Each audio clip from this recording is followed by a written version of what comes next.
A push to improve broadband access in Hancock County. Officials say within various communities the internet is fine, but there are rural parts of the county that could still improve. WGEM's Dylan Smith joins me in studio now with more on what the county is doing to make internet more reliable for everyone. Dylan?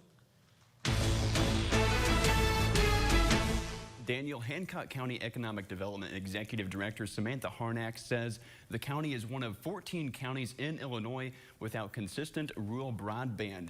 Now, starting 1 week from today, a group of community stakeholders will meet over the next few months to push for rural broadband with the main goal of helping agriculture.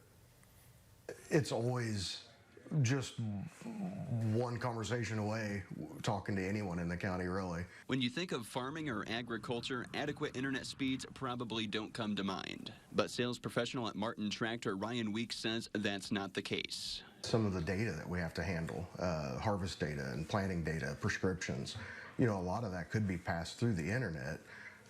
Through emails or whatever it might be. Weeks tells me one of the biggest factors in the need for strong broadband for farmers is the development of e-commerce or online purchasing. Without it, he says, it can be a challenge for farmers to price compare. As a dealership, all of our inventory is online and can be looked at online. And then you take it a next step to a lot of the ag retailers in rural areas that their products all can be ordered online. And that's where Hancock County Economic Development Executive Director Samantha Harnack says farmers need help the most, having access to online resources, data sharing, and more. We've got several different places that are offering very solid internet service. It just doesn't extend to the rural community. Harnack hopes the upcoming broadband infrastructure planning program will boost the county's chances of receiving grants that would make rural broadband a reality. In 2021, she says agriculture accounted for 70% of the county's gross domestic product. She says the next steps involve a survey to farmers and rural residents along with a speed test, all in the hopes of boosting the area's most prominent industry.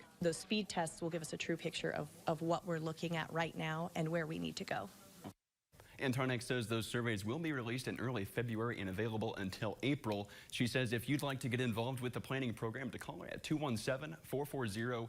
Dylan Smith, WGEM News. All right, thank you, Dylan. And in a report given to WGEM from Hancock County Farm Bureau President Brian Stevens, it says if broadband is expanded to rural parts of the county, it could boost the total crop market value by 4% and the value of livestock production by nearly 7%.